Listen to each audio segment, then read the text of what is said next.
Yesus menemukan aku dalam dosa, hatiku berkeluh kesah dan suka, tapi ku diangkat oleh tangan Yesus dan dipimpinnya di jalan yang benar. Tiada lain pelindung seperti Yesus, tiada lain sahabat seperti Dia. Tiada lain penebus yang menghapus dosa, aku dipeliharanya. Tiap hari Tuhan beri janji yang baru, bertambahlah aku insaf kasih-Nya. Tapi tak ku mengerti tebusan itu, hingga kelak ku lihat Yesus di surga. Tiada lain pelindung seperti Yesus, tiada lain sahabat seperti Dia. Tiada lain penebus yang menghapus dosa, aku dipeliharanya.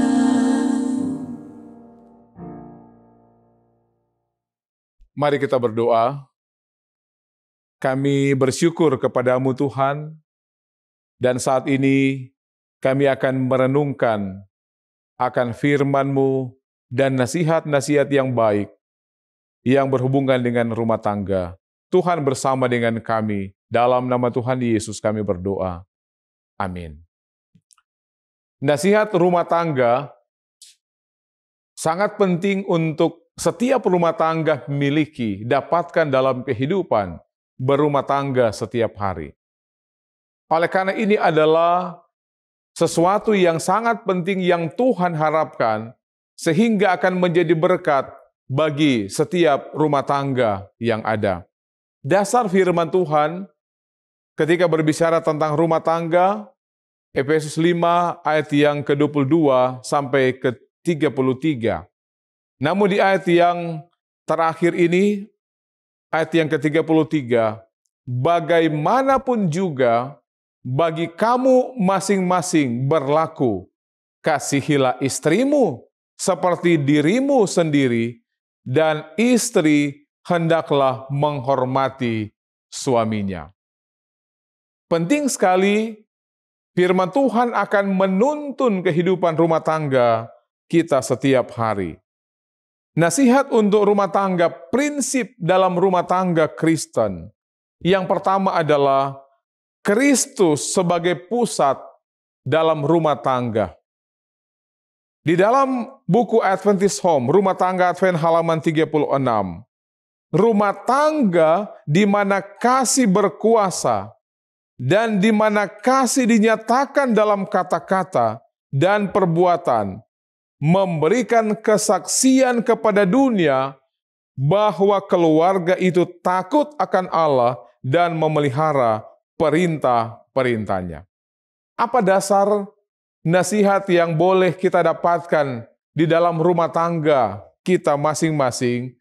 Adalah ketika rumah tangga antara suami istri, di dalamnya ada anak-anak, di mana kasih yang akan berkuasa, di mana kasih yang akan dinyatakan di dalam segala kehidupan, apakah itu dalam bentuk tindakan-tindakan, apakah itu dalam bentuk kata-kata, dan kalau itu dilandaskan pada kasih, itu akan berdampak yang sangat baik bagi rumah tangga.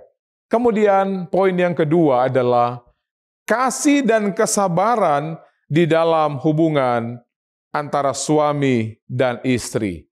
Dalam buku Testimonies for the Church, jilid 7 halaman 46, suami dan istri harus saling mengasihi, bersabar, dan murah hati. Mereka harus berusaha membuat kehidupan rumah tangga menjadi seperti surga kecil di dunia ini. Ini tujuan ketika mendirikan, membentuk lembaga rumah tangga ini. Allah sangat rindu agar di dalamnya ada saling mengasihi antara suami istri. Akan bersabar, karena dalam kehidupan rumah tangga ada tantangan-tantangan yang akan dihadapi dan membutuhkan kesabaran untuk menghadapi, memiliki roh murah hati, ya, saling berbagi satu dengan yang lain sehingga itu akan memberikan dampak yang positif. Kemudian tanggung jawab bersama ketika rumah tangga ini diberikan, dikaruniai anak-anak, maka ini adalah tanggung jawab bersama antara orang tua.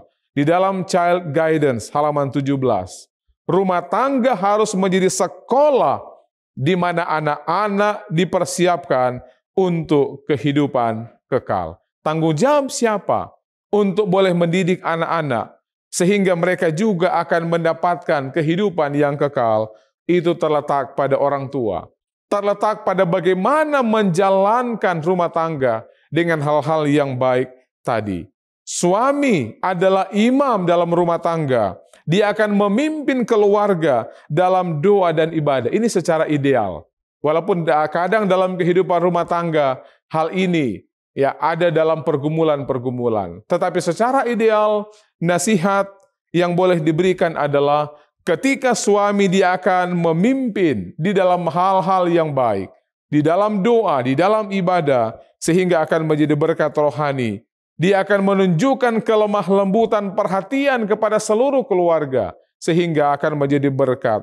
Kemudian juga tanggung jawab dari istri untuk rumah tangga.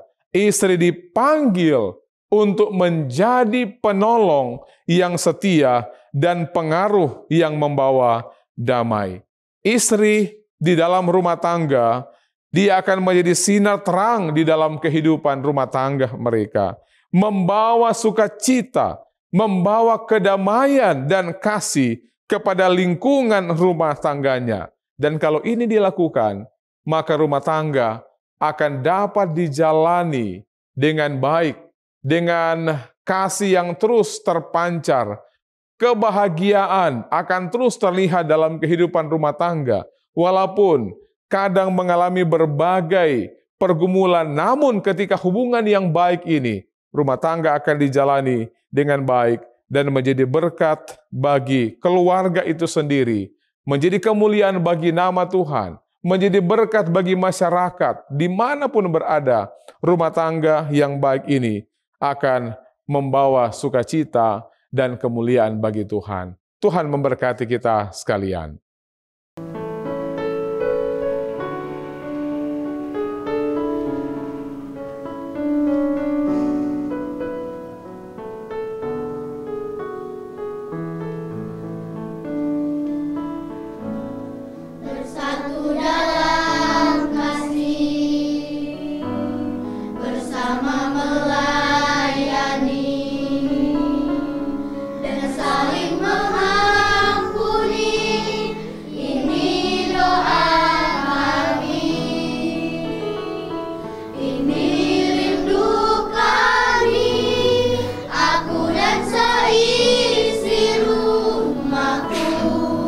Memuji dan memuliakan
Shalom, puji Tuhan kita boleh bertemu kembali dalam triwulan yang baru dalam pendalaman Alkitab melalui pelajaran Sekolah Sabat bersama dengan kami Cornelius Media. Kita sudah berada di triwulan yang baru dan tema sepanjang 3 bulan ke depan adalah Kitab Keluaran. Dan lebih khusus pelajaran yang pertama ini dengan tema penindasan, latar belakang dan kelahiran Musa. Kami terus mengharapkan saudara-saudara untuk mempersiapkan diri sebelum mengikuti program ini. Masih bersama dengan saya, Pendeta Edward Taliwongso dan Pendeta Felix Gosal. Sebelum kita masuk lebih dalam, mari kita tunduk kepala dan kita berdoa. Bapa Tuhan kami bersyukur untuk kesempatan di mana kami boleh sekali lagi mempelajari firman-Mu. Urapi kami, buka hati dan pikiran kami. Di dalam nama Yesus Kristus kami sudah berdoa. Amin. Kembali kami mengingatkan bahwa program ini terbagi dalam 4 bagian. Yang pertama kita akan melihat dasar Alkitabiah, pelajaran sepanjang pekan ini. Yang kedua kita mencoba menggali makna dari ayat hafalan. Yang ketiga pokok pikiran yang muncul dari pelajaran hari per hari.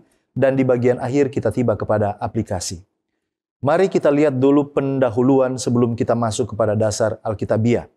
Nah, dalam kitab Keluaran, siapa sesungguhnya bintang utamanya? Siapa yang berperan di dalam Keluaran dalam kisah perjalanan ke tanah perjanjian? Lalu kemudian kira-kira apa objektif yang diharapkan setelah mempelajari pelajaran kita sepanjang triwulan ini? Yang pertama kita lihat tokoh yang berperan. Sesungguhnya Allah adalah tokoh utama dalam kitab Keluaran. Walaupun betul Musa memiliki peranan penting sebagai pemimpin umat, tetapi fokus utama buku ini adalah Tuhan, adalah Yahweh sendiri. Tuhan yang penuh kasih, yang penuh kebenaran, penuh keadilan, yang memberikan kebebasan dan pengampunan. Dan tentu saja yang kedua adalah Musa. Musa menjadi tokoh penting oleh karena dia sebagai alat Allah untuk membebaskan umat Israel dari perbudakan dan memimpin mereka menuju hubungan yang lebih dalam dengan Tuhan. Objektif yang akan dipelajari sepanjang triwulan ini. Yang pertama, kita akan diajar untuk mengenal karakter Allah yang setia, Allah yang penuh belas kasihan, Allah yang rindu untuk menjalin hubungan dengan umatnya. Yang kedua, kita akan melihat kisah penebusan Allah memanggil orang Israel keluar dari Mesir menuju ke Kanaan sebagai gambaran Injil dalam versinya Musa, dari perbudakan menuju kepada kebebasan. Lalu yang ketiga, kita akan memetik beberapa pelajaran rohani dari perjalanan bangsa Israel sebagai contoh dan sebagai peringatan bagi umat yang hidup di masa kini, sesuai dengan katakan ajaran Rasul Paulus 1 Korintus 10 ayat 11.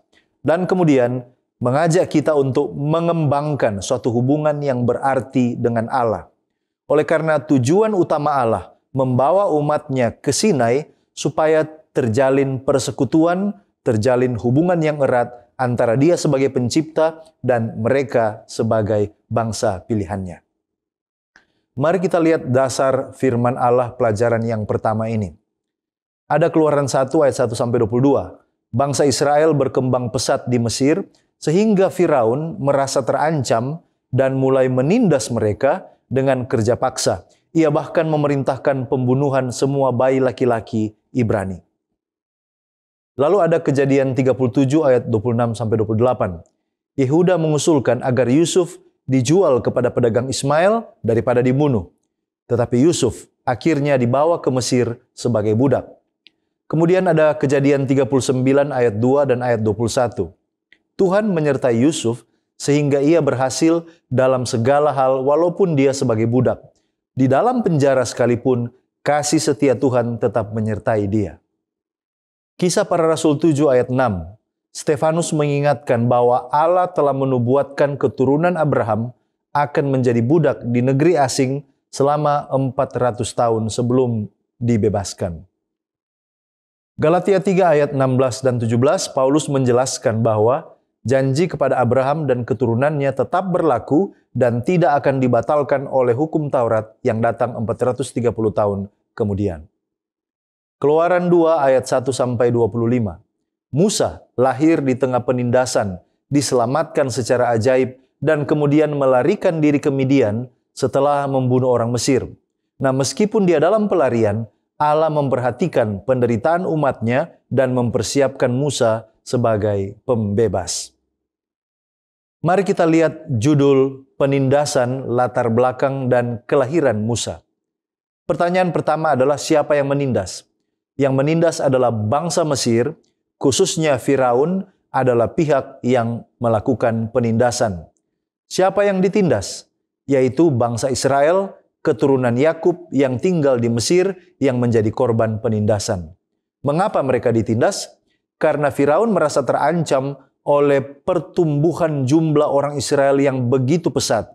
Ia khawatir mereka akan menjadi terlalu kuat dan kemudian bergabung dengan musuh-musuh orang Mesir. Lihat Keluaran 1 ayat 9-10. Mari kita lihat bentuk penindasan yang dialami oleh orang Israel. Yang pertama adalah perbudakan keras. Mereka dipaksa bekerja untuk membangun kota-kota Mesir. Keluaran 1 ayatnya yang ke-11. Lalu kemudian yang kedua adalah pembunuhan bayi laki-laki. Perintah Firaun adalah untuk membunuh bayi laki-laki Israel, sesuai dengan Keluaran 1 ayat 16 dan 22. Apakah kira-kira sudah ada nubuatan tentang penindasan ini sebelumnya? Dan apakah ada nubuatan di mana Musa yang akan dipilih sebagai pemimpin dalam pembebasan ini? Jawabannya adalah ya. Kejadian 15 ayat 13-16 mencatat nubuat Tuhan kepada Abraham bahwa keturunannya akan menjadi orang asing dan diperbudak selama 400 tahun. Tetapi Allah akan menghakimi bangsa itu dan membawa mereka keluar dengan harta benda yang berlimpah. Pertanyaan tentang nubuatan tentang Musa, apakah ada? Jawabannya adalah tidak ada nubuatan langsung dan eksplisit bahwa Musa adalah pribadi yang akan menjadi pembebas. Tetapi kalau kita baca, kelahiran Musa ini terjadi dalam konteks penggenapan janji Allah kepada Abraham tersebut. Dan kehadirannya adalah bagian dari rencana ilahi untuk pembebasan umat Israel. Ia, Musa, dipersiapkan dan dipanggil secara khusus dalam pasal-pasal selanjutnya. Andrews Bible Commentary Old Testament halaman 202 mengomentari tentang bagaimana hal ini dijelaskan. Istilah Ibrani yang digunakan dalam ayat 25, yada, yaitu mengetahui, menunjukkan bahwa Tuhan mengalami dan memahami penderitaan mereka secara relasional. Tuhan mengingat perjanjiannya dengan Abraham, Ishak, dan Yakub dan bertindak sesuai dengan itu. Dia adalah Tuhan yang memulai dan tetap setia pada perjanjiannya. Jadi, apa yang terjadi di dalam sekolah Sabat yang kita pelajari pekan ini adalah kesetiaan Tuhan yang sudah berjanji kepada Abraham, Ishak, dan Yakub. Kita datang pada ayat hafalan Keluaran pasal 2 ayat 23-25. Alkitab mengatakan lama sesudah itu matilah Raja Mesir, tetapi orang Israel masih mengeluh karena perbudakan. Dan mereka berseru-seru, sehingga teriak mereka minta tolong karena perbudakan itu sampai kepada Allah. Allah mendengar mereka mengerang, lalu ia mengingat kepada perjanjiannya dengan Abraham, Ishak, dan Yakub. Maka Allah melihat orang Israel itu dan Allah memperhatikan mereka. Mari kita lihat apa peristiwa yang mendahului ayat ini. Dalam konteks Keluaran pasal 2, ada beberapa peristiwa penting yang mendahului ayat ini. Yang pertama, terjadinya penindasan kejam oleh Firaun terhadap bangsa Israel. Meskipun demikian, kita dapat melihat bahwa terjadi pertumbuhan ajaib populasi Israel. Meski mereka ditindas, orang Israel berkembang dengan sangat pesat. Kemudian peristiwa yang kedua adalah perintah untuk membunuh bayi laki-laki Israel. Tetapi dalam cerita ini Musa diselamatkan dan justru dibesarkan oleh putri Firaun dan tinggal di istana Mesir. Para nabi dan bapa volume 1 halaman 256 mengatakan Musa tinggal di dalam istana sampai ia berusia 40 tahun. Kemudian peristiwa yang ketiga adalah terbongkarnya rahasia Musa yang telah membunuh seorang Mesir yang membuatnya kemudian lari dan tinggal untuk 40 tahun berikutnya di Midian. Di Midian Musa kemudian mengembalakan kambing, domba, ayam mertua Yitro, ayam mertuanya yaitu Yitro. Dan di tempat ini juga Ellen G. White menulis Tuhan membimbing dia dan menulis kitab Kejadian. Nah, kalau kita melihat frase awal dari ayat ini, yaitu lama sesudah itu, sesudah itu artinya mencakup masa periode 40 tahun saat Musa di Midian ketika Raja Mesir atau Tutmose III, yaitu Firaun yang memerintah saat Musa lari ke Midian itu mati. Oleh karena itu dapat kita simpulkan bahwa kisah yang terjadi lama setelah itu adalah periode yang menandakan bahwa periode ini dekat dengan akhir dari 40 tahun saat Musa ada di Mesir. Kemudian siapa orang Israel yang dimaksudkan di dalam ayat ini? Apakah mereka orang benar, percaya kepada Allah? Dan kepada siapa mereka mengeluh dan berseru? Nah, saudaraku, orang Israel yang dimaksudkan di dalam ayat ini adalah seluruh generasi yang hidup di bawah perbudakan Mesir. Nah, apakah mereka setia kepada Allah? Informasi yang kita dapatkan di dalam Alkitab mencatat seperti berikut. Contohnya, Yeskiel pasal 20 ayat 8 menyatakan jika bangsa Israel tidak setia di Mesir dan mereka tidak meninggalkan berhala-berhala mereka yang ada di Mesir. Kemudian kita bisa lihat juga informasi dalam Yosua pasal 24 ayat 14. Di sana Yosua mengingatkan bangsa ini untuk menjauhkan Allah yang telah disembah nenek moyang mereka di Mesir. Jadi dapat kita simpulkan bahwa orang-orang Israel yang ada di dalam zaman penyembahan berhala ini, mereka masih terikat dengan penyembahan berhala yang ada di Mesir. Tetapi walaupun demikian, kita mungkin bertanya, lalu kepada siapa mereka berseru dan minta tolong pada saat itu kalau mereka masih dalam penyembahan berhala? Nah, saudara, di dalam bahasa Ibrani ada dua kata yang menonjol yang menjadi tindakan mereka pada saat itu ketika mereka sementara dalam perbudakan. Yaitu yang pertama adalah wayahanu. Artinya di sini adalah mereka mengeluh. Kenapa mereka mengeluh? Ayat ini jelas mereka mengeluh karena perbudakan. Dan kata yang kedua adalah wayizeku, yaitu berseru. Artinya di sini menjerit karena penderitaan. Jadi jelas bahwa bangsa ini mereka mengeluh karena perbudakan mereka, dan kata berseru-seru juga dalam konteks ini karena penderitaan, bukan secara tegas ditunjukkan kepada Allah. Nah, tetapi pada akhirnya ayat Alkitab juga mengkonfirmasi seruan mereka ini kemudian diarahkan kepada Tuhan. Itu dituliskan di dalam Bilangan pasal 20 ayat 16. Di sana dikatakan bahwa kami berteriak kepada Tuhan dan Ia mendengarkan suara kami, mengutus seorang malaikat dan menuntun kami keluar dari Mesir. Nah, selanjutnya, mengapa Allah mendengarkan atau mendengar mereka mengerang? Nah, saudara, kenapa sampai Tuhan mendengar jeritan mereka? Ada beberapa alasan.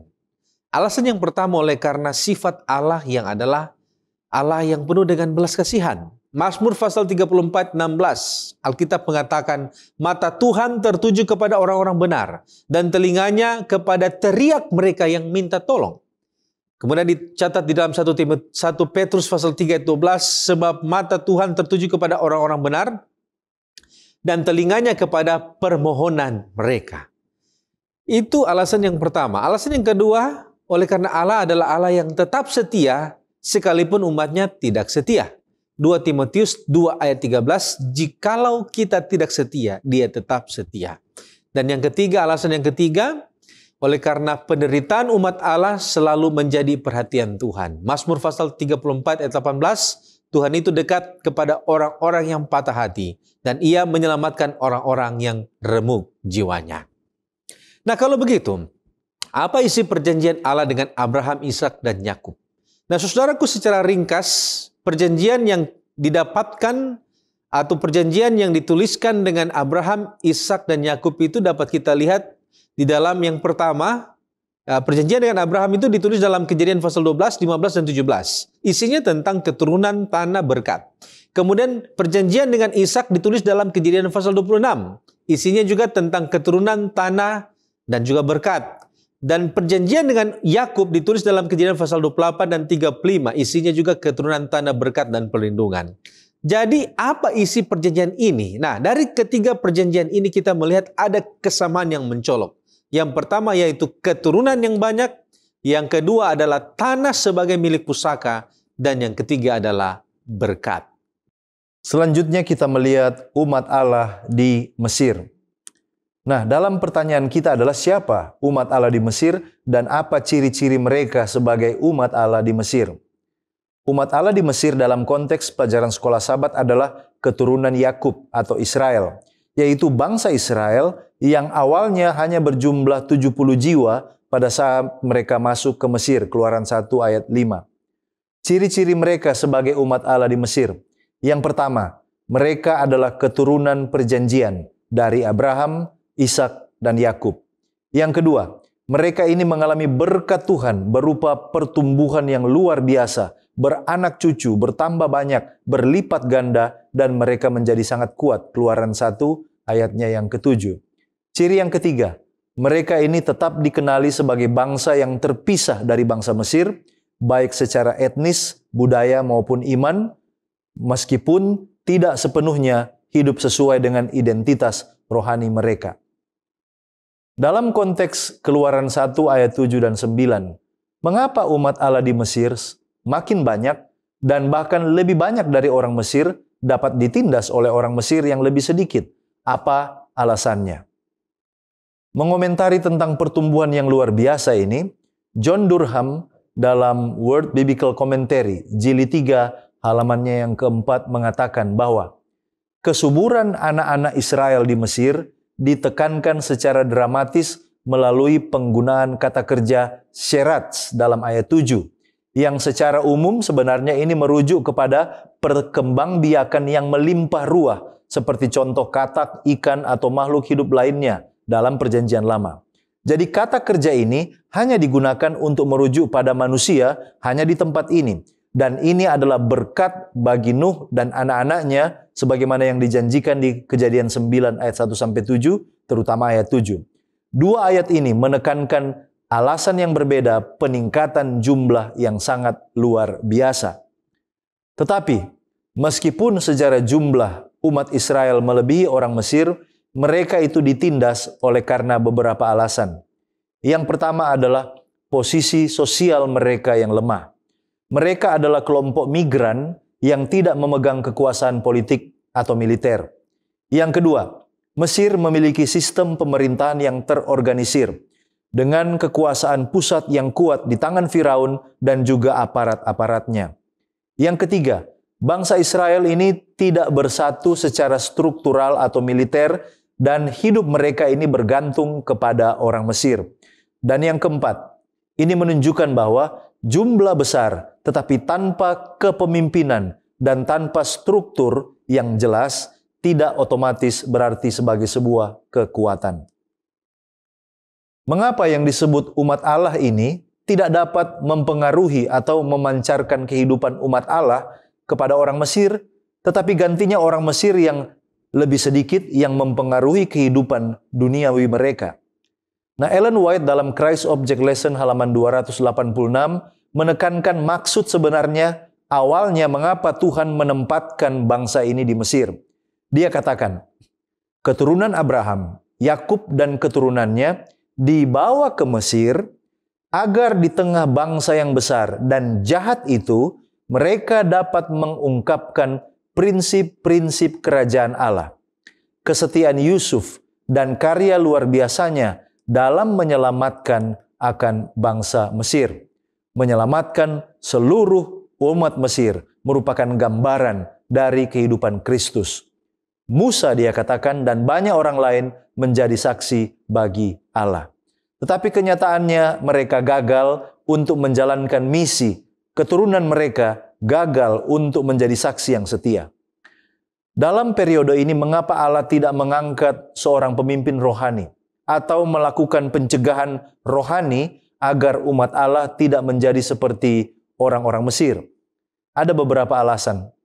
Yang pertama, karena kondisi rohani bangsa Israel telah merosot oleh karena masa tinggal panjang mereka di Mesir, mereka perlahan-lahan mulai menyerap nilai dan budaya kafir, sehingga terang mereka menjadi padam. Yang kedua, oleh karena tidak adanya kepemimpinan rohani. Saat itu, mereka bangsa Israel hidup tanpa arah rohani yang jelas, menjadikan mereka itu lebih mudah terpengaruh daripada mempengaruhi orang di sekeliling mereka. Yang ketiga, Allah memang memiliki rencana pemulihan, tetapi waktunya itu belum genap. Kalau kita baca Kejadian 15 ayat 13-16, Allah menunggu saat yang tepat untuk mengangkat seorang pemimpin rohani, yaitu Musa. Setelah bangsa itu benar-benar menyadari kebutuhan mereka akan pembebasan dan juga pemulihan. Hal ini juga menunjukkan bahwa pertumbuhan jumlah tidak menjamin kesetiaan rohani. Tanpa hubungan yang hidup dengan Allah, umat walaupun mayoritas bisa kehilangan identitasnya. Kita lanjut kepada latar belakang sejarah. Nah, apa pengertian orang Ibrani, apa pengertian orang Israel, dan apa pengertian orang Yahudi? Nah, saudaraku, kata Ibrani ini berasal dari bahasa Ibrani yaitu Ivri, yang berarti orang seberang. Nah, awalnya kata ini dipakai secara luas untuk Abraham dan keturunannya atau Abraham dan keluarganya yang datang dari seberang sungai Efrat. Kita bisa baca itu dalam Kejadian 14 ayat 13. Tetapi kemudian istilah Hebrew ini dipakai untuk menyebut bangsa Israel secara khusus di Mesir. Contohnya seperti istri Potifar memanggil Yusuf itu sebagai orang Hebrew, ataupun Yusuf sendiri mengaku dia adalah orang yang datang dari tanah Hebrew, tanah Ibrani. Di dalam Dictionary of the Old Testament halaman 386 mengatakan, pada saat keluarga Yakub telah berkembang menjadi orang Israel di generasi Musa, label orang Ibrani diterapkan lebih terbatas kepada orang Israel. Jadi pada awalnya orang Ibrani ini adalah seluruh keluarga dari Abraham yang datang dari seberang sungai Efrat, tetapi pada zaman Musa, kata Ibrani ini lebih khusus diterapkan kepada mereka, keluarga Yakub yang ada di Mesir. Selanjutnya, siapa orang-orang Israel ini? Saudara, nama Israel ini adalah nama lain dari Yakub yang diberikan oleh Allah kepadanya. Kita bisa baca itu dalam Kejadian pasal 32. Tetapi kemudian nama ini diberikan kepada keturunannya, yaitu 12 suku. Dinamakan sebagai 12 suku bangsa Israel. Dan pada akhirnya nama tersebut diambil alih oleh 10 kerajaan utara yang memisahkan diri dari kerajaan selatan Yehuda setelah kematian Raja Salomo di sekitar tahun 933 sebelum Masehi. Ini dicatatkan di dalam The International Dictionary of New Testament Theology halaman yang ke-61. Nah, yang ketiga, siapa ini orang Yahudi? Nah, saudara, kata Yahudi ini berasal dari kata Yehuda, yaitu merujuk kepada kerajaan selatan. Di dalam Baker Encyclopedia of the Bible halaman 1164, di sana dikatakan istilah ini atau orang Yahudi digunakan secara umum pada masa Yeremia sebelum pembuangan. Nah, selama masa pembuangan, makna istilah nasional ini diperluas dengan makna keagamaan. Jadi awalnya ini merujuk kepada satu kelompok masyarakat, yaitu orang Yahudi, orang Yehuda yang ada di kerajaan selatan. Tetapi pada masa pembuangan mereka ini bukan saja masalah etnis, tapi juga sudah menyangkut keagamaan di dalamnya. Di dalam Nelson's New Illustrated Bible Dictionary, di sana dikatakan istilah ini digunakan dalam perjanjian baru untuk orang Israel yang berbeda dengan bangsa-bangsa lain. Ini sudah menyangkut identitas. Nah, kalau begitu, apa kisah sehingga orang Israel ada di Mesir? Nah, saudara, secara sederhana, kenapa sampai orang Israel ada di Mesir? Oleh karena itu dimulaikan sejak Yusuf dijual ke Mesir. Dia menjadi budak di sana, tetapi kemudian proses kita bisa baca dalam kitab Kejadian, dia kemudian menjadi penguasa yang kedua setelah Firaun pada saat itu. Kemudian setelah itu keluarga Yusuf menghadapi kelaparan di tanah Kanaan. Mereka pergi ke Mesir untuk mencari makanan, tetapi kemudian mereka bertemu dengan Yusuf. Dan Kejadian 46 mencatat Yakub dan keluarganya akhirnya pindah ke Mesir dan mereka tinggal di sebuah tempat yang dinamakan Goshen. Nah, selanjutnya, mengapa orang Israel, orang Ibrani, melalui Yusuf bisa sukses memimpin dan beranak pinak di Mesir? Dan siapa pemimpin-pemimpin Mesir yang baik hati mengizinkan mereka? Nah, saudaraku yang terkasih, sejarah Mesir mencatat jika sebelum bangkit Firaun yang tidak mengenal Yusuf di dalam Keluaran pasal 1, saat itu dalam konteks cerita Yusuf, saat itu Mesir dipimpin oleh Firaun dari bangsa Hyksos. Siapa ini bangsa Hyksos? Bangsa Hyksos ini bukanlah bangsa Mesir asli, tetapi mereka ini adalah bangsa Semitik yang serumpun dengan orang Israel dari keturunan Sem. Di dalam Seventh Day Adventist Bible Commentary volume 1 halaman 492, di sana dijelaskan atau dikatakan bahwa para penguasa Semit ini atau orang Hyksos ini bersikap ramah terhadap kerabat ras mereka, orang Ibrani. Dan di bawah mereka, di bawah kepemimpinan Hyksos ini, Yusuf meraih kehormatan dan ketenaran. Jadi selain karena penyertaan Tuhan, kita bisa lihat itu dalam Kejadian pasal 39 secara menarik 4 kali Alkitab menyebutkan jika Tuhan menyertai Yusuf sehingga apa yang dikerjakannya berhasil. Tetapi dari faktor sejarah, di sana dicatatkan jika penguasa Mesir saat itu adalah bangsa Hyksos, mereka ini satu rumpun dengan bangsa Ibrani dari keturunan Semitik. Dan inilah yang membuat adanya keramat-tamahan, adanya penghormatan dan adanya ketenaran yang bisa dinikmati oleh Yusuf dan saudaranya di Mesir. Tapi kita harus ingat, ini juga akan menjadi terbalik ketika bangsa asli Mesir berhasil mengusir bangsa Hyksos dan kemudian mengambil alih kepemimpinan. Pada saat mereka kembali kepada penguasaan mereka, muncul kebencian dan antisemitik yang diarahkan kepada bangsa Israel yang serumpun dengan bangsa Hyksos ini. Di dalam Seventh Day Adventist Bible Commentary volume 1 halaman 492, di sana dikatakan penduduk asli Mesir tidak mempercayai mereka, tidak percaya bangsa Israel. Kenapa? Dicatat di sana karena mereka ini menetap di Mesir di bawah kekuasaan Hyksos dan memiliki hubungan ras dengan mereka dan telah disenangi oleh mereka. Jadi ini adalah alasan juga pada akhirnya mereka membenci orang Israel, orang Ibrani karena satu rumpun dengan bangsa Hyksos. Selanjutnya kita melihat tema para bidan Ibrani. Dalam konteks pelajaran sekolah Sabat, siapa bidan yang ditulis dalam Keluaran 1 ayat 15 dan apakah mereka ini orang Ibrani? Apakah mereka mendapat penugasan dari Raja Mesir? Nah, bidan yang disebut dalam Keluaran 1 ayat 15 adalah Sifra dan Pua.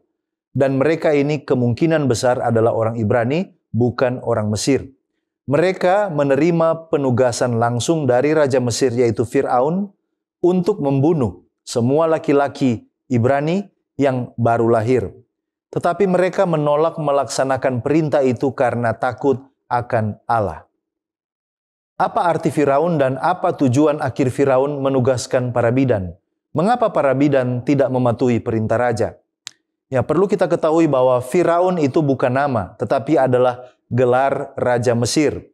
Dalam kepercayaan Mesir, Firaun itu dianggap sebagai putra dewa Ra dan ini mewakili kekuasaan ilahi di bumi ini.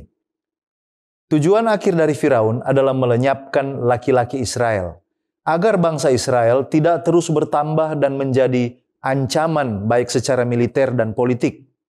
Maksudnya adalah, dengan membunuh bayi laki-laki, ia berharap dapat menghapus generasi penerus Israel dan mengasimilasikan perempuan-perempuannya ke dalam budaya Mesir. Andrews Bible Commentary kembali menyatakan hal ini bahwa Firaun mungkin Tutmoses I terpaksa memerintahkan pemusnahan semua laki-laki yang baru lahir. Nah, dalam kasus ini, genosida digunakan untuk pengendalian penduduk. Dia mulai dengan memerintahkan bidan Ibrani untuk mengeksekusi bayi-bayi saat melahirkan. Para bidan ini tidak mematuhi perintah itu karena mereka takut akan Allah. Mereka lebih menghormati kehendak Allah yang menjunjung kehidupan daripada perintah manusia yang melanggar moralitas. Mengapa para bidan dalam cerita ini tampaknya berdusta kepada raja, padahal mereka takut akan Allah, Keluaran 1 ayat 17. Dan mengapa mereka tetap mendapat kebaikan dari Allah padahal mereka berdusta, Keluaran 1 ayat 20. Apa pelajarannya? Padahal di tempat yang lain di dalam Alkitab ada contoh orang yang berdusta dan mereka itu langsung dibinasakan. Contohnya ada Gehasi yang dapat hukuman, Akan, ada juga Ananias dan Safira. Bagaimana kita menjelaskan hal yang kelihatannya kontradiktif ini? Nah, mari kita perhatikan baik-baik cerita ini. Dalam Keluaran 1 ayat 19, Para bidan memberi alasan kepada Firaun bahwa perempuan Ibrani tidak seperti perempuan Mesir, sehingga bayi-bayi itu sudah lahir sebelum para bidan tiba. Meskipun ini kemungkinan besar adalah penipuan, tetapi Alkitab mengatakan Allah tetap memberkati mereka. Keluaran 1 ayat 20-21. Mengapa mereka diberkati walaupun mereka berdusta? Kita harus tahu bahwa fokus utama dalam narasi ini adalah ketakutan mereka kepada Allah dan aksi penyelamatan nyawa yang mereka ambil. Mereka tidak diberkati karena dustanya, melainkan karena takut mereka akan Allah. Oleh karena kesetiaan moral mereka kepada Allah dan keberanian untuk menolak perintah raja yang jahat. Douglas Stewart dalam The New American Commentary Exodus halaman 83 mengatakan, ketakutan para bidan terhadap Tuhanlah yang membantu mereka menghindari bertindak demi kepentingan pribadi. Jadi kita harus lihat bahwa mereka takut akan Tuhan dan mereka bertindak bukan untuk kepentingan pribadi. Sebaliknya, mereka dengan berani menentang pemimpin tak terbantahkan dari bangsa terbesar pada masa itu. Mereka mempertaruhkan segala-galanya untuk melakukan apa yang benar daripada apa yang mudah. Kasus ini sebenarnya serupa dengan Rahab yang menyembunyikan pengintai Israel. Dia juga berdusta kepada tentara Yeriko. Kalau kita baca Yosua pasal 2. Ada 2 ayat yang akan kita baca untuk menjelaskan mengapa Rahab itu diperhitungkan sebagai orang yang beriman. Yang pertama adalah Ibrani 11 ayat 31. Karena iman, maka Rahab perempuan sundal itu tidak turut binasa bersama-sama dengan orang-orang durhaka, karena ia telah menyambut pengintai-pengintai itu dengan baik. Bukan karena dia berdusta, tetapi karena dia menyambut pengintai-pengintai itu dengan baik. Kemudian Yakobus 2 ayat 25. Dan bukankah demikian juga Rahab, pelacur itu, dibenarkan karena perbuatannya? Pertanyaannya, perbuatan yang mana? Ketika ia menyembunyikan orang-orang yang disuruh itu di dalam rumahnya. Jadi sekali lagi, dia dipuji dan dibenarkan karena dia membuka rumahnya menjadi tempat di mana para pengintai itu bersembunyi, bukan karena dustanya. Hal ini sangat kontras dengan kasus seperti contohnya Gehasi di 2 Raja-Raja 5 dan Akan di Yosua pasal 7, juga ada Ananias dan Safira di Kisah pasal 5, di mana mereka berbohong demi kepentingan pribadi atau keuntungan, bukan untuk menyelamatkan orang lain. Juga ada niat jahat dan kemunafikan rohani. Mereka sama sekali tidak terjepit oleh karena situasi moral yang ekstrim. Dalam diskusi teologi, orang seperti John Stott dan juga Dietrich Bonhoeffer memang mendiskusikan hal ini dan mereka mengambil kesimpulan bahwa kadang-kadang tindakan etis harus dipilih dari yang paling bermoral. Ketika dalam situasi yang ekstrim, mana yang paling bermoral, bukan dari absolutisme hukum. Namun perlu kita ingat, ini bukan pembenaran untuk berdusta secara umum. Kita lanjut pada pokok diskusi selanjutnya, yaitu Musa dilahirkan. Nah, siapa Musa dan siapa yang memberi nama Musa dan apa arti nama ini? Di dalam Eerdmans Bible Dictionary halaman 731, di sana dikatakan ini Musa ini adalah pemimpin besar pertama bangsa Ibrani dan dia dianggap sebagai penulis dari 5 buku pertama Perjanjian Lama yang kita kenal sebagai Taurat atau Pentateuch. Nah, nama Musa sendiri diberikan oleh putri Firaun sesuai dengan informasi dalam Keluaran pasal 2 ayat 10. Nama Musa itu sendiri dalam bahasa Ibrani adalah menarik keluar atau mengangkat keluar, sebagaimana kisah Musa yang ditemukan di dalam sungai Nil. Sedangkan dalam bahasa Mesir, Musa ini berarti dilahirkan atau anak laki-laki. Dan kalau kita melihat nama-nama Firaun pada saat itu seperti Amose, kemudian Tutmose, ini memiliki arti. Amose itu artinya putra bulan. A itu artinya bulan, Mose itu artinya anak laki-laki, putra. Tutmose itu artinya, Tut itu dewa, dewa Tot, ya, dan Mose itu adalah anak laki-laki. Jadi Tutmose itu artinya putra dari Tot. Sedangkan Moses sendiri, ini Mose tidak memiliki nama dewa pada namanya. Nah, oleh karena itu di dalam New International Dictionary of New Testament Theology halaman 635, di sana dikatakan Musa adalah bentuk pendek dari nama tersebut tanpa unsur nama dewa. Nah, mengapa Allah memilih Musa sebagai pemimpin umat dan bangsa Israel? Dan apa kriteria Allah? Mengapa Allah memilih mantan pembunuh untuk memimpin umat Israel? Nah, saudara yang terkasih, Ellen G. White menulis bahwa Allah memilih Musa karena dia rela menolak kemuliaan dunia demi menderita bersama dengan umat Allah. Kemudian karena iman, dia memiliki iman dengan Tuhan dan memiliki hubungan yang erat dengan Tuhan. Kemudian yang ketiga, Musa pernah membunuh orang Mesir, tetapi Allah menggunakan kegagalan itu atau pengalaman kegagalan itu untuk membentuk kerendahan hati serta mengajarkan Musa untuk bergantung kepada Allah sepenuhnya. Jadi saudara, dalam kacamata manusia, mungkin kita dapat melihat bahwa Musa memiliki beberapa kriteria. Dia punya karakter karena dia dididik dengan baik oleh ibunya. Kemudian dia memiliki ketangkasan karena dia dilatih dengan baik di istana Mesir. Dia memiliki kualitas pemimpin karena dipersiapkan untuk menggantikan Firaun pada saat itu, dan memiliki kepedulian karena dia tidak rela melihat saudaranya yang sementara disiksa pada saat itu. Tetapi apa kondisi atau apa kriteria Allah sehingga dia memilih Musa? Di dalam konteks Musa, Allah menunjukkan bahwa dia memiliki beberapa kriteria. Yang pertama yaitu kesiapan hati.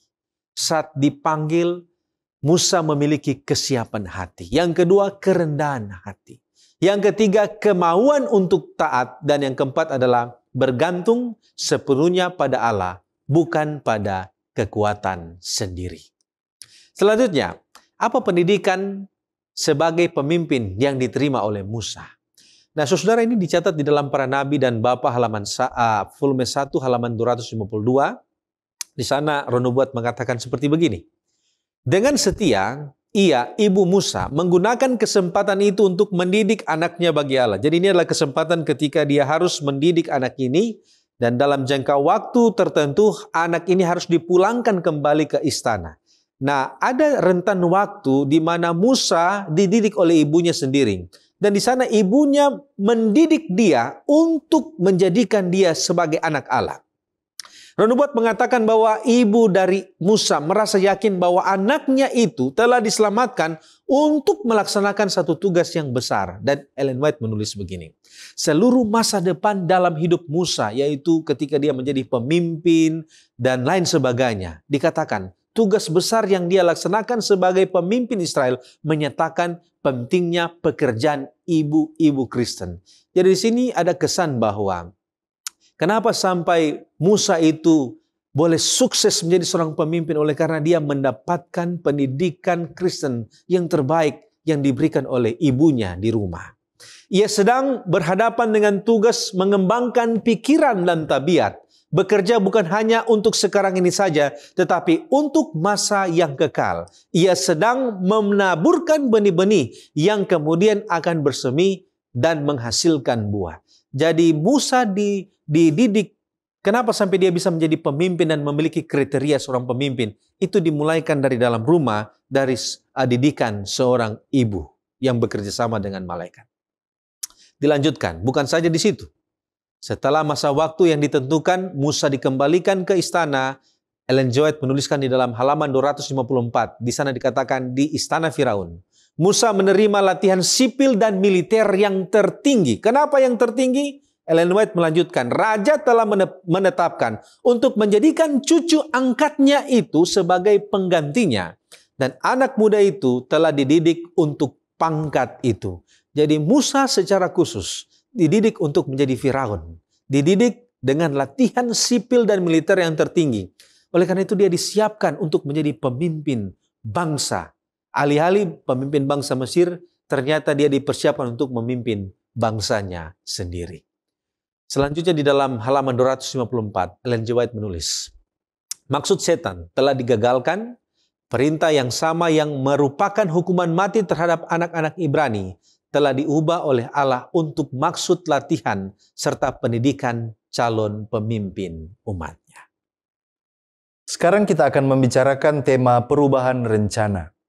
Mengapa Musa sepertinya punya fanatisme yang tinggi terhadap bangsa Israel?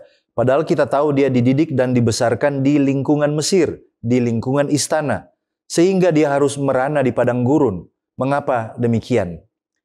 Hal yang perlu kita ingat bahwa meskipun Musa dibesarkan di istana Mesir, tetapi ia sadar identitas aslinya sebagai orang Ibrani dan dia tidak melupakan bangsanya. Ia memilih untuk menderita bersama dengan umat Allah daripada menikmati kenyamanan di istana, menurut Ibrani 11 ayat 24 dan 25. Fanatisme Musa ini mencerminkan panggilan batiniah dan juga kesetiaan kepada jati diri perjanjiannya dengan Allah. Tetapi sayangnya dia mewujudkannya secara gegabah melalui tindakan membunuh, yang pada akhirnya memaksa dia untuk melarikan diri ke padang gurun Midian. Sejak kapan Allah menyertai Musa? Dan bukankah dia membunuh? Mengapa pembunuhan yang melanggar hukum sipil dan hukum Allah ini terjadi? Apakah betul Tuhan menyertai Musa? Kita temukan bahwa Allah itu telah menyertai Musa bahkan sejak lahirnya, bahkan melalui penyelamatan ajaibnya dari perintah pembunuhan bayi Ibrani di Keluaran 2 ayat 1-10. Andrews Bible Commentary Old Testament halaman 201 mengatakan, mempertimbangkan kronologi Alkitabiah internal, Musa lahir sekitar tahun 1527 sebelum Masehi. Dia adalah putra bungsu Amram dan Yokebed. Dia dilahirkan dalam perbudakan di bawah dekrit kematian. Perhatikan kata-kata berikut. Tetapi Tuhan akan secara dramatis mengubah sejarah dengan memastikan penyelamatannya dan pelatihan selanjutnya di istana Firaun. Jadi dia telah disertai oleh Tuhan sejak dari kelahirannya. Namun kita membaca pembunuhan yang dilakukan oleh Musa terhadap orang Mesir. Ini bukan kehendak Allah. Saya ulangi, ini bukan kehendak Allah. Itu adalah tindakan impulsif dan manusiawi dari Musa yang merasa terzolimi, terpanggil dia untuk membela bangsanya. Hanya sayangnya, ini belum saatnya. Dia belum memahami cara dan waktu Allah yang tepat untuk menyelamatkan bangsanya. Jadi secara teologis, ini menunjukkan bahwa kesadaran panggilan belum berarti kesiapan karakter. Musa sudah sadar bahwa dia dipanggil, tetapi karakternya belum siap. Allah tetap bisa mengubah bahkan kegagalan moral menjadi bagian dari sebuah proses pembentukan seorang pemimpin. Oleh karena di Roma 8 ayat 28 mengatakan Allah turut bekerja dalam segala sesuatu untuk mendatangkan kebaikan bagi mereka yang mengasihi Dia. Sejak kapan Musa itu dipilih oleh Allah untuk jadi pemimpin, untuk menjadi pembebas umat dari pendidasan? Dan mengapa pada waktu dia kembali ke Mesir, Musa tidak ditangkap sebagai buronan istana? Apakah karena raja sudah berganti atau karena rencana ilahi semua terlupakan? Nah, kita perlu mengetahui bahwa Musa telah dipilih oleh Allah sejak awal hidupnya, terlihat dari perlindungan ajaib saat bayi dan penempatannya di istana. Tetapi panggilan resminya sebagai pembebas umat baru dinyatakan secara jelas dalam peristiwa semak menyala di Keluaran 3 ayat 1-12 pada waktu ia berusia 80 tahun. Pada waktu Musa kembali ke Mesir, ia tidak ditangkap karena Firaun yang ingin membunuhnya waktu yang lalu itu telah mati. Keluaran 4 ayat 19. Ini menunjukkan bahwa rencana Allah berjalan sesuai waktunya. Pergantian penguasa membuka jalan bagi misi Musa. Keadaan ini juga menunjukkan bagaimana Allah mengatur waktu dan peristiwa itu secara ilahi, menghapus hambatan-hambatan duniawi dan rencananya akan digenapi. Kita tiba pada pendalaman. Dalam konteks bidan-bidan yang takut akan Tuhan dan melakukan tugas raja, dikatakan ini adalah merupakan peperangan antara setan dan Allah. Dan ayat dan pelajaran sahabat mengatakan bahwa Allah dinyatakan sebagai pemenangnya. Namun muncul pertanyaan, bukannya bidan-bidan ini melalaikan tugas mereka di dalam melakukan perintah Firaun? Dan pada akhirnya mereka justru berdusta kepada Firaun. Dan di sini kita bisa melihat, bukankah setan yang menang, bukan Allah? Nah, mari kita lihat konteks dari cerita ini. Di dalam Keluaran pasal 1 ayat 15, di sana dikatakan bahwa bidan-bidan ini nama mereka adalah Sifra dan Puah. Dari nama mereka dapat dipastikan bahwa mereka ini bukan orang Mesir, karena nama ini adalah nama Ibrani. Kemudian, ayat 17 mengatakan jika bidan-bidan ini takut akan Tuhan.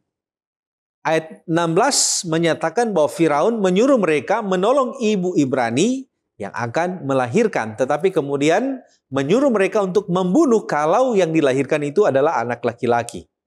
Dan ingat, perintah ini bersifat rahasia. Seperti ada yang disembunyikan oleh Firaun. Nah, perlu kita perhatikan, kalau Sifra dan Puah adalah orang Ibrani, takut akan Tuhan. Lalu ketika disuruh untuk menolong orang Ibrani, menolong ibu Ibrani yang sementara melahirkan, tetapi perintah yang diperintahkan oleh Firaun adalah perintah untuk membunuh anak laki-laki, maka jelas bahwa ini adalah sebuah pengkhianatan. Pura-pura menolong tetapi membinasakan. Mereka adalah orang yang saleh. Dan di dalam kasus ini mereka diperintahkan untuk melakukan hal yang tidak saleh. Dan mereka tentu saja tidak menjalankan perintah itu. Dan mereka memiliki alasan. Apa alasan mereka itu? Mereka katakan bahwa ibu-ibu Ibrani kuat dalam melahirkan sehingga tidak memerlukan bidan. Dikatakan mereka sebelum mereka datang, ibu-ibu sudah melahirkan. Di dalam Seventh Day Adventist Bible Commentary volume 1 halaman 499, di sana dikatakan seperti begini. Bidang jarang dipanggil. Permintaan akan jasa mereka sangat sedikit. Karena setiap saudara perempuan atau kenalan biasanya dapat memberikan semua bantuan yang diperlukan. Dan ini mungkin menjelaskan mengapa hanya ada 2 bidan yang dibutuhkan oleh bangsa Ibrani, meskipun jumlah mereka sangat banyak. Jadi memang orang Ibrani, orang Israel ini sangat kuat. Alkitab mengatakan mereka sangat kuat di dalam melahirkan anak mereka. Jadi jelas, orang Ibrani sekarang sedang diberkati dengan pertambahan jumlah mereka. Sehingga sebagai akibatnya kaum Ibrani atau ibu-ibu Ibrani ini, mereka menjalani persalinan yang cepat dan mudah. Baik ibu maupun anak dalam keadaan sehat. Sehingga jarang membutuhkan pertolongan bidan. Nah, mari kita lihat kasus ini. Di dalam New American Commentary halaman 82 di sana dikatakan, dengan demikian dapat sepenuhnya benar. Mungkin sebagian karena kedatangan bidan yang sengaja dilakukan secara lambat sebagai bagian dari rencana diam-diam dan meluas di antara orang Israel untuk mengelabuhi orang Mesir. Jadi apa yang diucapkan oleh bidan-bidan ini sepertinya benar. Bahwa ketika mereka datang, sudah melahirkan. Tetapi ada juga sisi lain yang mengatakan mereka sengaja datang terlambat supaya tidak terjadi pembunuhan. Nah, apakah kelalaian ini adalah rencana Allah? Nah, saudaraku, Allah tidak memberkati mereka karena mereka berbohong. Tetapi Allah memberkati mereka karena mereka takut akan Tuhan. Jadi kemenangan di sini bukan kemenangan setan, tetapi kemenangan di sini adalah kemenangan Allah karena bidan-bidan ini memilih takut akan Allah meskipun mereka menghadapi resiko besar. Tindakan mereka menunjukkan bahwa mereka taat kepada Allah. Mereka lebih taat kepada Allah daripada taat kepada manusia. Nah, kalau begitu apa pelajaran rohani dari kisah bidan-bidan ini? Dan apa pengertian kesulitan hidup dapat diatasi dengan kasih karunia Allah? Bagaimana caranya? Nah, saudaraku yang terkasih, ada beberapa pelajaran dari kisah bidan-bidan ini. Paling sedikit ada 5. Yang pertama, takut akan Allah adalah fondasi untuk membuat keputusan benar dalam situasi sulit. Bahkan ketika ada tekanan untuk berbuat salah. Yang kedua, keberanian untuk menaati Allah di atas perintah manusia adalah teladan iman. Seringkali keputusan untuk taat kepada Allah menuntut resiko dan pengorbanan, tetapi Allah memperhatikan dan memberkati mereka yang setia. Pelajaran yang ketiga, perlindungan Allah. Allah melindungi bidang-bidang dari murka Firaun dan menggunakan mereka sebagai alat untuk menyelamatkan generasi yang akan keluar dari perbudakan Mesir. Pelajaran yang keempat, kasih karunia bukan hanya pengampunan, tetapi juga kekuatan rohani untuk menghadapi situasi yang mustahil. Dan pelajaran yang kelima, dalam situasi bidan-bidan ini, kasih karunia memberi mereka keberanian dan hikmat. Saudara, ada 4 cara kasih karunia bekerja. Yang pertama, kasih karunia itu memberikan perspektif yang benar kepada kita, di mana kita dapat melihat situasi dari sudut pandang Allah. Kemudian yang kedua, kasih karunia itu memberikan kekuatan untuk melakukan yang benar meskipun sulit. Yang ketiga, itu menyediakan perlindungan. Dan yang keempat, itu memberikan jalan keluar. Kita tiba kepada bagian aplikasi. Apa kira-kira pelajaran dari kisah baik Musa ini yang dapat dipraktekkan pada zaman dan situasi kita sekarang ini? Yang pertama, yaitu tentang kesetiaan kepada identitas iman.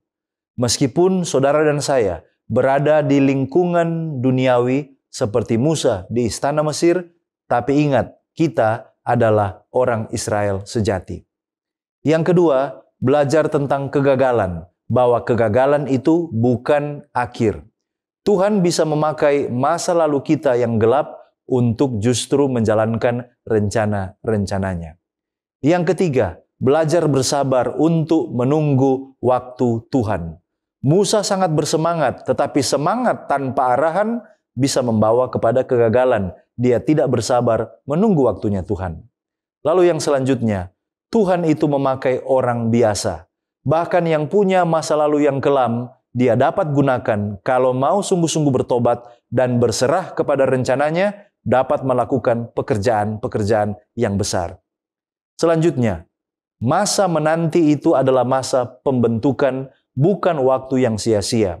Ketika Musa menyingkir ke Midian, itu adalah masa dia sekolah karakter, mempersiapkan dia untuk menjadi gembala bangsa yang besar. Tapi sebelum dia menjadi gembala bangsa yang besar, terlebih dahulu dia harus sabar menggembalakan kambing domba. Lalu kemudian berani membela kebenaran.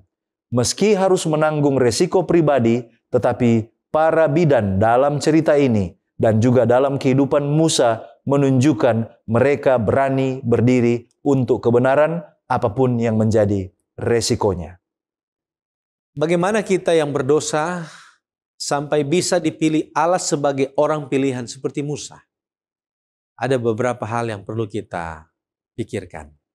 Yang pertama, dasar pemilihan adalah anugerah Allah, bukan karena kesempurnaan kita.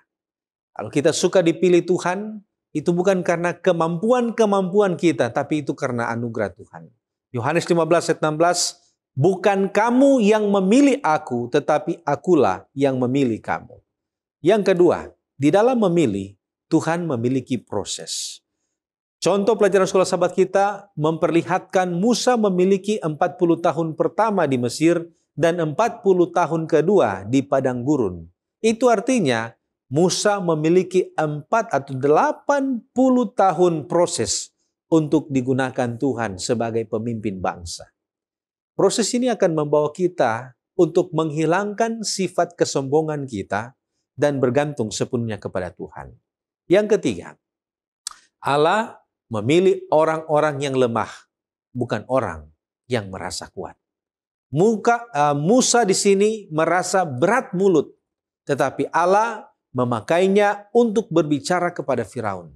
Kelemahan kita justru bisa menjadi ruang bagi kuasa Allah di dalam menjalankan tugas-tugas kepelayanan dalam kehidupan kita. Kiranya kita boleh belajar dari pelajaran sekolah sahabat pekan ini. Dan kita boleh mengambil hikmat makna rohaninya. Dan kiranya itu dapat dilakukan di dalam kehidupan kita masing-masing. Mari kita berdoa. Bapa kami di surga, terima kasih untuk pelajaran yang begitu baik. Kami boleh belajar dari pendahuluan kitab Keluaran ini. Bagaimana segala sesuatunya disediakan oleh Tuhan. Dan biarlah Tuhan, sama seperti pelajaran-pelajaran yang telah kami dengarkan, Tuhan akan bantu kami untuk menjadi umat Tuhan yang setia. Umat Tuhan yang mengandalkan Tuhan. Umat Tuhan yang selalu mengerti bahwa Tuhan pasti memiliki jalan, memiliki rencana, dan memiliki kelepasan di dalam waktu-waktu yang sulit sekalipun. Inilah doa dan permohonan kami Tuhan. Terima kasih.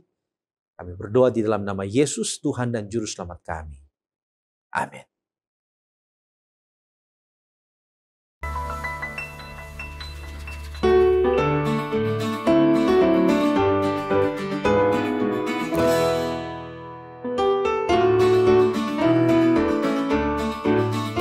Bila trompet Allah berbunyi, akhir zaman tiba, hidup kekal dan mulia tersedia.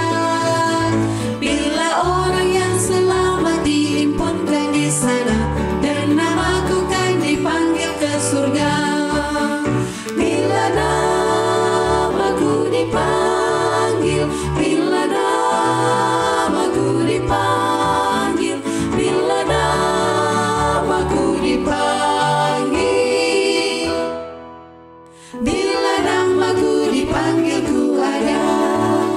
Pada pagi cerah itu orang saleh bangkitlah, dan kemuliaan Yesus diberikannya. Bila umat pilihannya tiba di seberang sana, dan namaku kan dipanggil ke surga. Bila namaku dipanggil, bila namaku dipanggil, bila namaku dipanggil, bila namaku dipanggil ku ada. Kerjalah bagi Tuhanmu pada pagi dan petang, kabarkanlah keajaiban kasih-Nya. Bila hidup ini tamat dan kerja usai sekarang, dan namaku kan dipanggil ke surga. Bila namaku dipanggil, bila namaku dipanggil, bila namaku dipanggil, bila namaku dipanggil ku ada.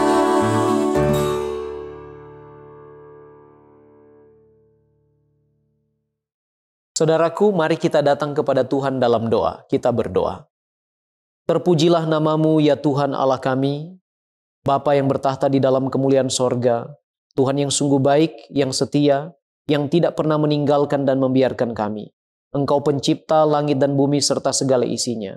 Engkau adalah Tuhan atas hari Sabat.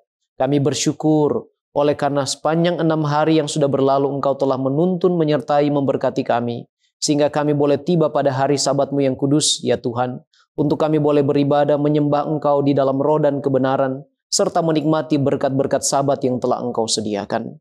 Sebelum kami bermohon, membawa segala pergumulan kami kepadamu, kami sadar ya Tuhan, kami manusia berdosa. Kami mohon kiranya Tuhan ampuni kami dari segala pelanggaran dan dosa kami. Tahirkan, bersihkan kami ya Tuhan dari segala dosa dan kejahatan. Bapa di sorga, kami memohon, kiranya Roh Kudus-Mu akan memberi kami hati yang baru dan roh yang baru. Untuk kami ya Tuhan boleh semakin hari datang kepada Tuhan lebih dekat dan lebih dekat lagi, serta setia kepadamu. Bapa di sorga, kami bersyukur Sabat ini Tuhan hadir bersama-sama dengan kami dalam penyembahan kami. Dan manakala kami akan mendengarkan kebenaran firman-Mu yang akan disampaikan oleh hamba-Mu Pendeta Jerry Jacobs, kami berdoa kiranya Roh Kudus terangi pikiran dan hati kami Tuhan. Beri pengertian yang baik dan benar akan kebenaran firman-Mu. Bangunlah iman kami ya Tuhan dengan pengaruh sorga, supaya kami boleh bertumbuh di dalam Tuhan. Bertumbuh menjadi anak-anak Tuhan yang setia. Dan ya Tuhan, sesudah kami menerima pekabaran dan roti hidup ini, kami pun boleh menjadi saluran berkat bagi orang lain.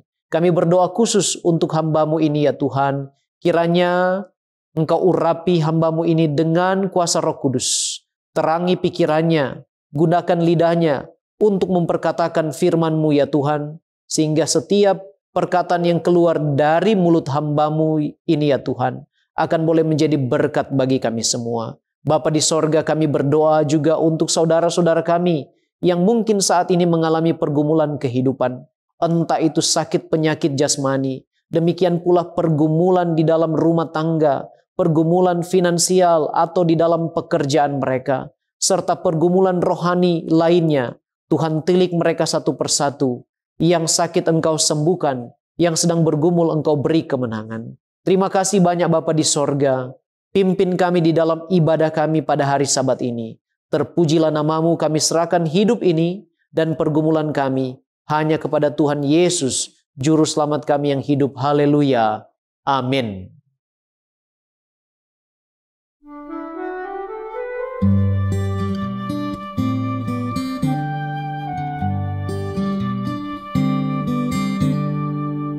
Saat ku sendiri dan ku rasa sepi, tak sempurna diri, hilang harapan, hampa penuhi hidupku ini, dan Kau hampiri lambaikan kasih-Mu.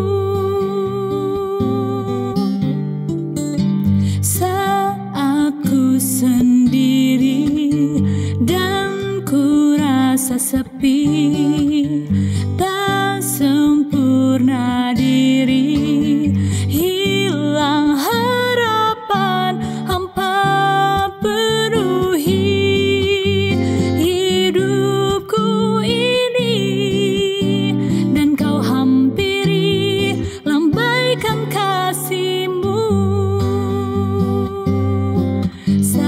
Tatap wajahnya, kasih yang ku rasa, dan tangan yang penuh kuasa angkatku. Dengan girang ku berdiri dalam karunia-Nya, dan ku bersuka memuji nama-Nya. Saat ku tatap wajahnya, kasih yang ku rasa, dan tangan yang penuh kuasa angkatku. Dengan girang ku berdiri dalam karunia-Nya, dan ku bersuka memuji nama-Nya. Saat ku sendiri dan ku rasa sepi, tak sempurna diri, hilang harapan, hampa penuhi hidupku ini, dan Kau hampiri lambaikan kasih-Mu.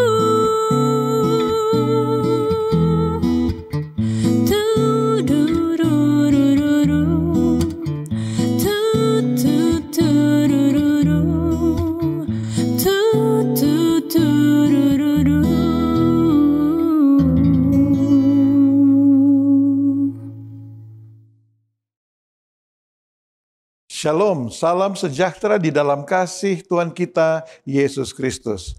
Saat ini kita akan merenungkan akan firman Tuhan. Saya undang kita tunduk kepala sejenak, kita satu di dalam doa.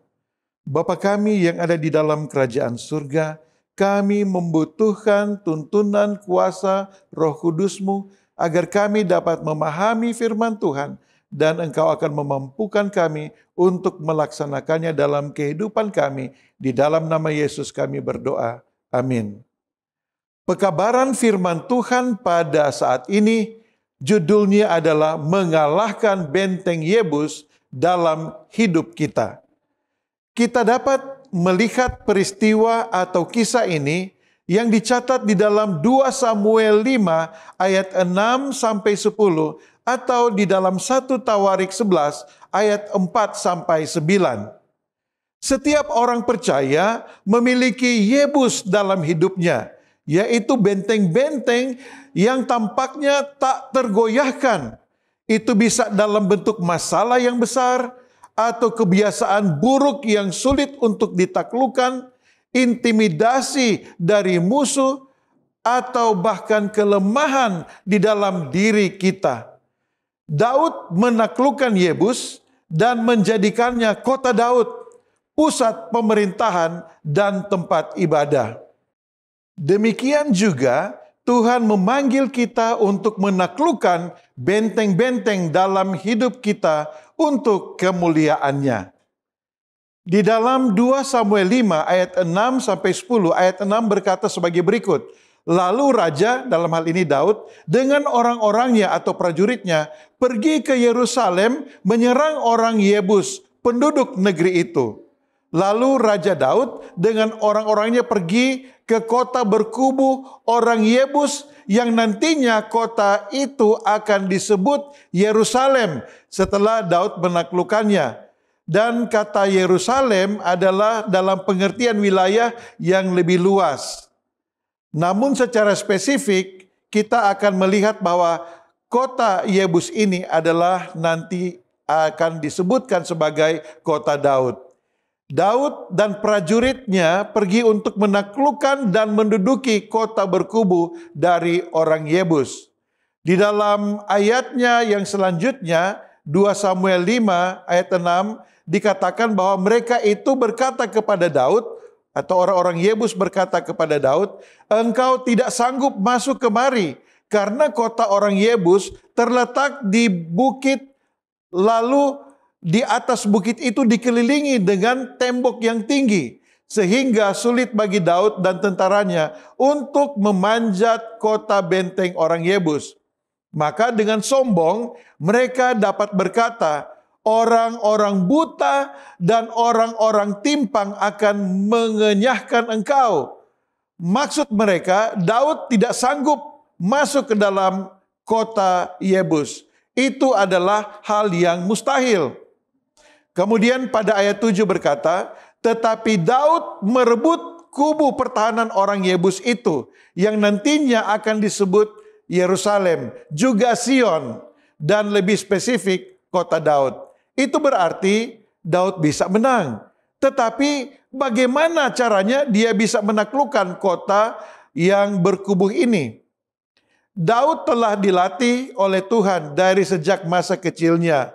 Ketika dia berhadapan dengan hal-hal yang besar, hal-hal yang di luar dari kemampuannya untuk menaklukkannya. Seperti dia pernah menaklukkan singa, beruang, dan kemudian cerita yang sangat terkenal adalah ketika Daud mengalahkan Goliat yang tubuh posturnya jauh lebih besar dari Daud.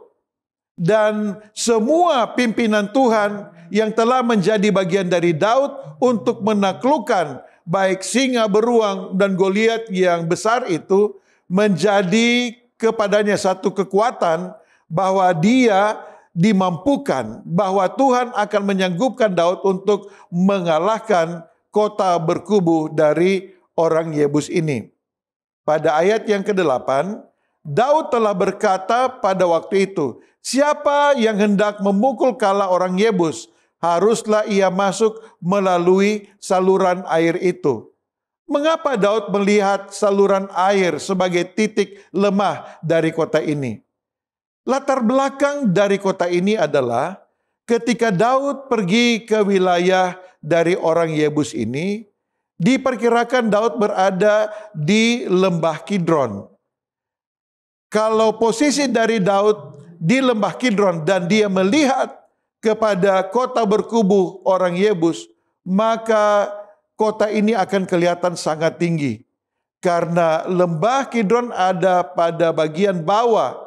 Lalu kemudian ketika melihat ke kota Yebus ini, maka kota ini akan kelihatan begitu tinggi dan susah untuk ditaklukkan. Tetapi dari lembah Kidron ini, Daud memperhatikan ada aliran air yang keluar dari celah-celah bebatuan tembok kota Yebus ini.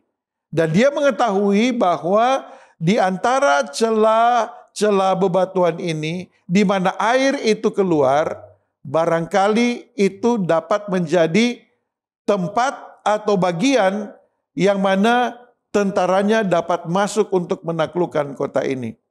Dan benar, ketika Daud menawarkan kepada prajuritnya, maka Yoab dengan gagah berani, dia mulai mencari di antara celah bebatuan di mana air itu keluar. Dia berusaha untuk melihat dan dia menemukan ada celah yang cukup besar, dia boleh masuk. Dan kita dapat bayangkan, serangan yang mendadak seperti ini dilakukan kemungkinan besar ketika hari sudah gelap. Dan di dalam kegelapan itu, Yoab bisa bergerak dengan tidak dilihat oleh orang Yebus. Dari bagian bawah, dari lembah Kidron, dia mulai masuk menyelinap di celah batu tempat di mana air keluar. Lalu kemudian kita bisa bayangkan bagaimana Yoab, dia mulai masuk ke tempat di mana air itu semakin dalam. Dan dia memerlukan obor supaya dia bisa masuk terus ke dalam tempat yang menjadi bagian dari kota orang Yebus ini. Jadi barangkali dia sudah membungkus obor itu dengan kulit binatang sehingga tidak akan kena air. Lalu kemudian dia juga menyiapkan minyak untuk nanti dipakai menyalakan obor ini. Dan dibungkus sedemikian rupa sehingga boleh kedap air. Dan mulailah dia masuk. Ada tempat-tempat tertentu dia harus berenang. Dia harus menyelam. Dan ketika dia keluar, dia menemukan ada celah yang cukup bagi dia untuk memulaikan perjalanannya.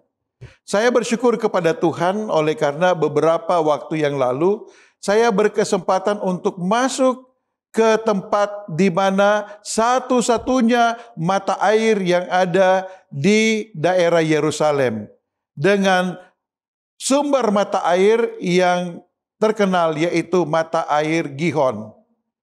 Dan di dalam tempat di mana air ini mengalir, di antara celah-celah batu ini sudah dibuat semacam terowongan.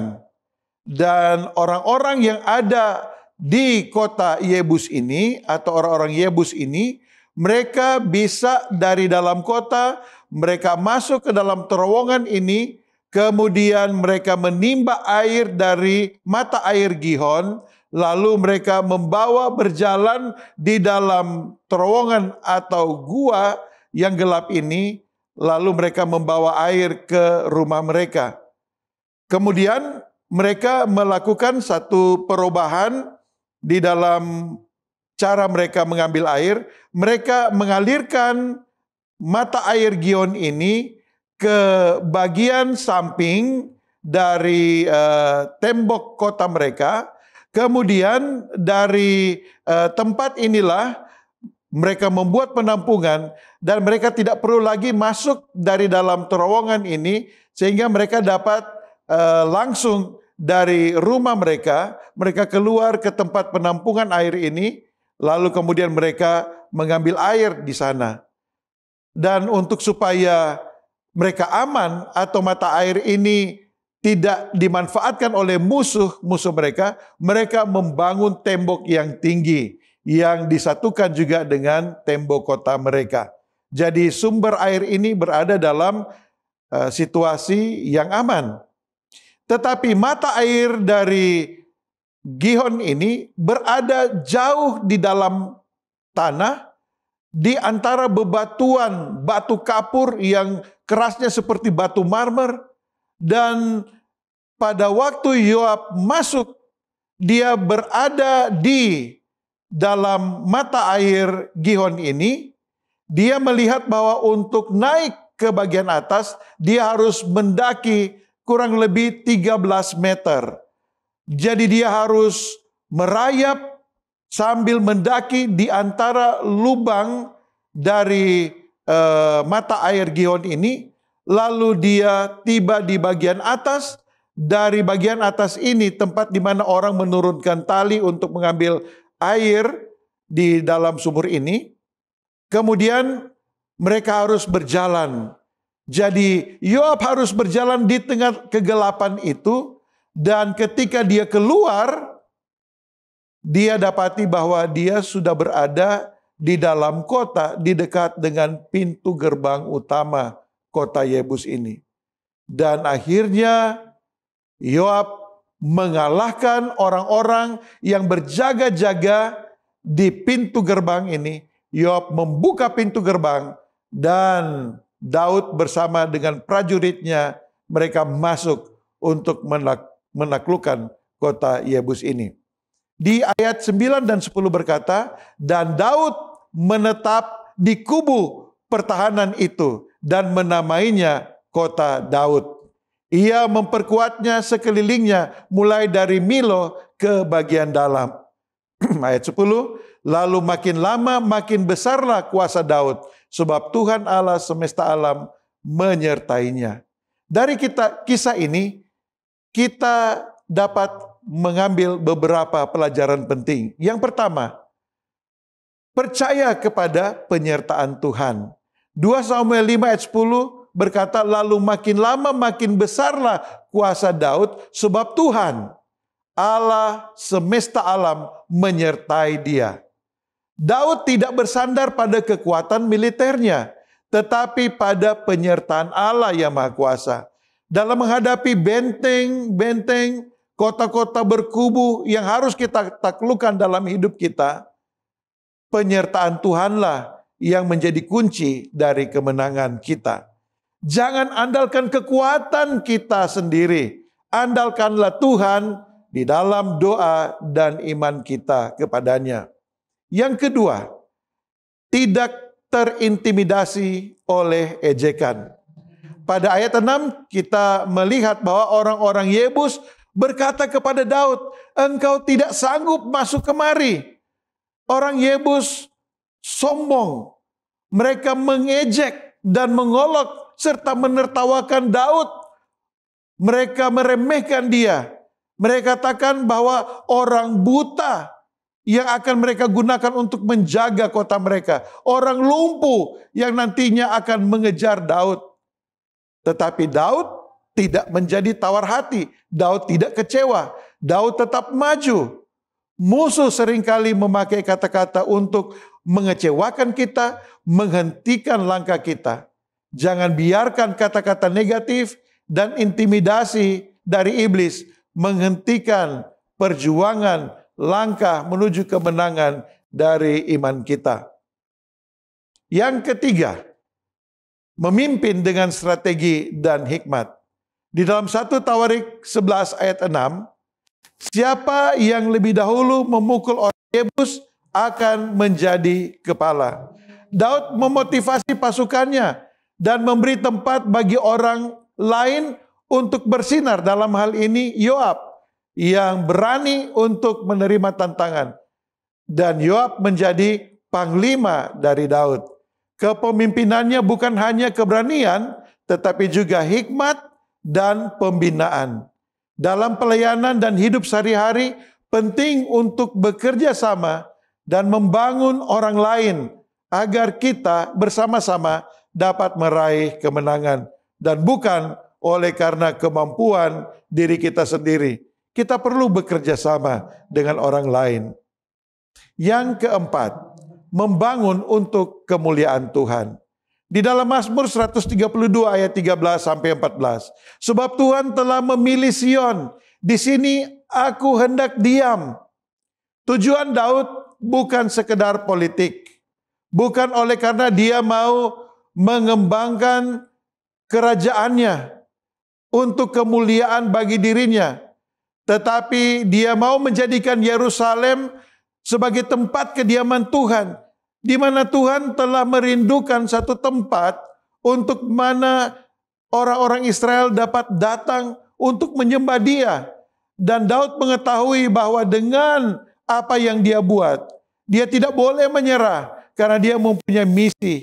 Dia mau menjadikan Yerusalem tempat di mana Ka'bah Allah didirikan, tempat di mana Allah hadir dan umat-umat Tuhan dapat menyembah Allah di sana. Visi yang ilahi melampaui ambisi pribadi. Hidup kita harus diarahkan untuk membangun sesuatu yang memuliakan Tuhan, bukan hanya sebagai ambisi pribadi semata. Yang kelima, setia dan tekun di dalam melaksanakan visi kita. Di dalam 2 Samuel 5 ayat 9, Daud menetap di kubu pertahanan itu. Daud tidak cepat puas. Ia membangun, ia memperkuat dan menetap di sana. Banyak orang mulai dengan satu semangat yang berapi-api, yang menyala-nyala, tetapi tidak bertahan sampai pada akhirnya. Tuhan memberkati mereka yang tetap setia dan konsisten dalam melaksanakan panggilannya. Kemenangan Daud atas orang Yebus adalah gambaran kemenangan orang percaya atas segala rintangan yang menghalangi tujuan ilahi dalam hidupnya. Dengan iman, keberanian, hikmat, visi, dan ketekunan, kita juga bisa menaklukkan Yebus kita dan menjadikan tempat itu sebagai kediaman bagi Allah. Saya mau memberikan ajakan, mau memberikan panggilan kepada saudara sekalian. Apakah ada benteng Yebus dalam hidupmu hari ini? Satu tantangan yang barangkali kita rasa terlalu besar, kita tidak memiliki kemampuan untuk dapat memperoleh kemenangan. Kita merasa bahwa kita lemah, kita tidak berdaya. Tembok benteng Yebus begitu tinggi dan besar. Kita merasa diolok oleh orang Yebus, oleh orang-orang yang tidak memiliki keyakinan akan Allah yang ada bersama dengan kita, mampu memberikan kekuatan dan kemenangan. Hari ini, mari kita datang kepada Tuhan. Dia akan menyertai kita dan memberi kepadamu kemenangan seperti yang Dia telah nyatakan di dalam kehidupan Daud.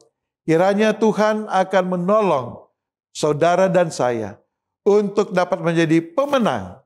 Dan dengan kemenangan yang kita peroleh, kita akan menggunakan itu untuk menjadi motivasi, menjadi kesaksian, dan menjadi satu penguatan kepada orang lain untuk dapat berharap, berserah, mengandalkan Tuhan, dan untuk orang lain dapat memuliakan nama Tuhan melalui apa yang Tuhan sudah buat di dalam kehidupan kita. Mari kita berdoa.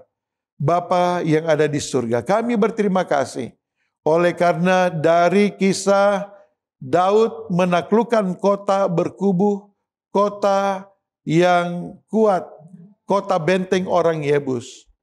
Oleh karena Tuhan bersama-sama dengan Daud.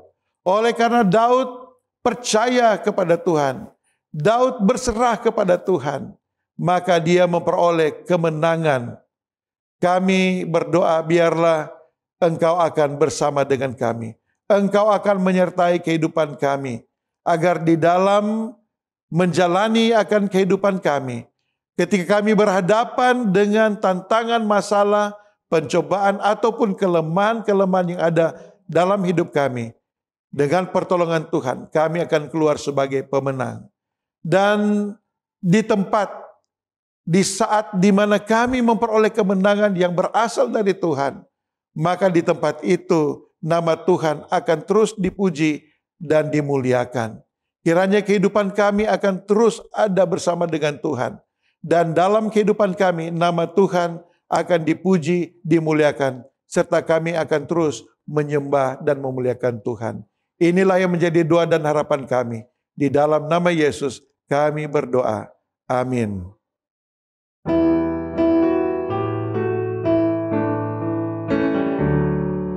Rahmat Tuhan yang tak terduga lebih besar dari dosaku. Itu telah nyata di Golgota. Darahnya tercurah bagiku. Rahmat Tuhan yang memberi pengampunan dosa. Rahmat Tuhan lebih besar dari dosaku. Dosa dan duka seperti gelombang hendak membinasakan jiwa. Tapi rahmat yang tak terbilang nyatakan keselamatannya. Rahmat Tuhan yang memberi pengampunan dosa. Rahmat Tuhan lebih besar dari dosaku. Rahmat ajaib tiada bandingnya diberikan pada yang percaya. Hai engkau yang rindukan Yesus, mari terima sekarang rahmat-Nya. Rahmat Tuhan yang memberi pengampunan dosa. Rahmat Tuhan lebih besar dari dosaku. On the mountain is the God in the valley. When things go wrong, He'll make them right.